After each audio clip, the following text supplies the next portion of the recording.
Assalamualaikum warahmatullahi wabarakatuh. Perkenalkan, nama saya Muhammad Yan Alfiansyah dengan NPM 112111393. Kali ini saya akan membahas tentang Ma'rifatul Insan. Oke, di sini saya akan membahas Ma'rifatul Insan atau ta'rif insan atau pengenalan manusia. Ma'rifatul Insan mempunyai dua kata, yaitu ma'rifat dan insan. Ma'rifat berarti mengenal, sedangkan insan berarti manusia atau diri sendiri.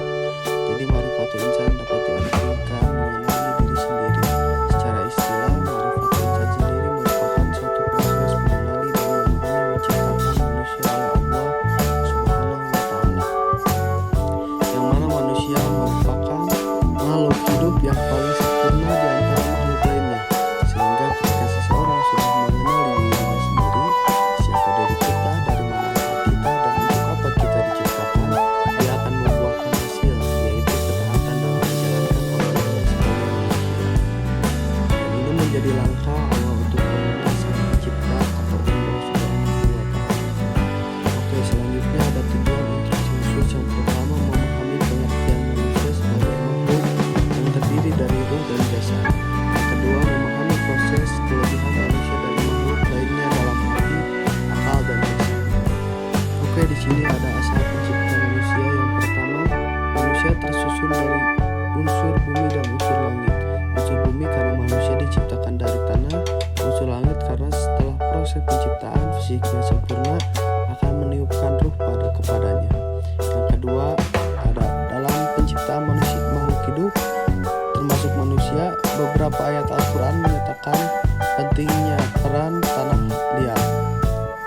Dialah yang menciptakan kamu dari tanah, sudah itu dialah yang menentukan ajal, dan ada satu lagi ajal yang ada pada sisinya, yang dia sendirilah mengetahuinya. Kemudian kamu masih ragu-ragu tentang berbangkit. Itu surat Al-An'am ayat 2.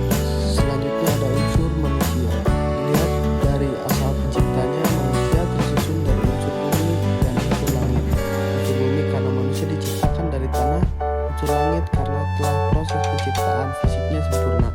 Allah meniupkan ruh kepadanya dari dua unsur.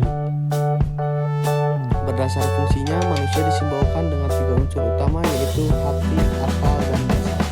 Selanjutnya, Hakikat Insan atau hakikat manusia. Hakikat manusia yang ini antara lain yang pertama adalah sebagai makhluk, yang kedua adalah sebagai yang dimuliakan, yang ketiga adalah sebagai mukallaf, yang keempat hakikat manusia adalah bebas memilih, dan yang terakhir hakikat manusia adalah mendapat balasan. Manusia sebagai makhluk yang bebas memilih pastilah memiliki konsekuensinya terhadap apa yang ia pilih. Orang beriman yang mematuhi semua perintah dan larangan Allah, maka Allah akan membalasnya dengan surga. Sebaliknya, orang kafir dan menolak mengikuti syariat Islam, maka Allah akan membalasnya dengan neraka. Selanjutnya, maksud dari dimuliakan adalah yang pertama dengan ditiupkan ruh, yang kedua memiliki keistimewaan, yang ketiga ditundukkan alam padanya. Oke, selanjutnya makhluk.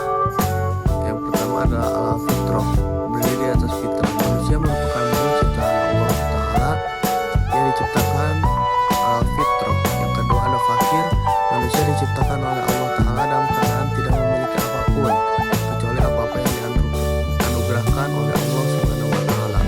Yang ketiga ada lemah, manusia yang diciptakan oleh Allah Ta'ala dalam keadaan dhaif atau lemah.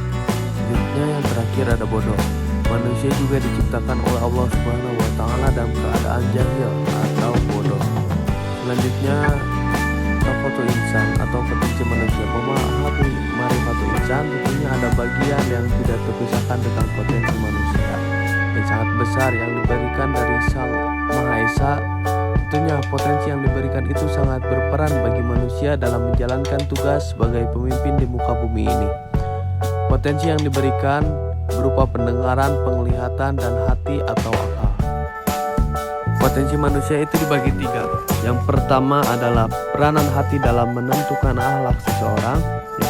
Bahkan Rasulullah SAW menyifatkan bahwa baik atau buruk akhlak seseorang itu bergantung pada hatinya. Yang kedua, potensi pendengaran menurut pandangan perspektif Islam adalah mendengarkan ajaran-ajaran agama Allah Subhanahu wa taala yang disampaikan kepadanya oleh Rasulullah. Yang ketiga, Allah memberikan penglihatan sebagai anugerah. Dianugerahinya pula manusia mata dengannya. Ia dapat melihat, memandang dan memperhatikan kejadian alam semesta ini. Selanjutnya pembahasan terakhir adalah nafsu insan atau jiwa manusia. Kita sudah sepantasnya memahami apa itu arti nafsu atau jiwa.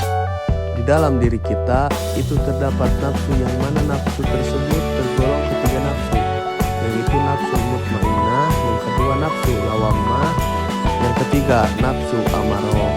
Dengan adanya nafsu tersebut, seseorang manusia bisa jadi mulia dan hina tergantung bagaimana cara dia mengendalikan nafsunya. Selanjutnya, nafsu insan itu ada 4 kategori. Yang pertama, jiwa atau sesuatu yang memiliki eksistensi dan hakikat, nafsu tersendiri atas tubuh dan ruh. Yang kedua, nyawa yang menyebabkan adanya kehidupan. Apabila nyawa itu hilang, maka kematian akan dialami. Yang ketiga, suatu sifat pada manusia yang memiliki kecenderungan kepada kebaikan dan juga kejahatan. Yang keempat, sifat dari diri manusia yang berupa perasaan dan indera yang ditinggalkan ketika ia tertidur. Selanjutnya ada tafsir Ibnu Katsir yang dijelaskan demi jiwa serta penyempurnaannya, yakni penciptanya yang sempurna lagi tegak pada fitrah yang lurus. Selanjutnya dia mengarahkan kepada kekejian dan ketakwaan. Artinya dia menjelaskan kepadanya seraya menunjukkan kepada apa yang ditakdirkan untuknya. Sesungguhnya beruntunglah orang yang mensucikan jiwa itu, dan sesungguhnya merugilah orang-orang yang mengotorinya. Selanjutnya tingkatan nafsu manusia. Yang pertama nafsu mutmainnah, yang kedua jiwa yang ar-ruh atau qalb atau azam dan akal lainnya, tarik menarik dengan al-hawa. Yang ketiga jiwa yang ar-ruh, qalbu, azam dan akalnya.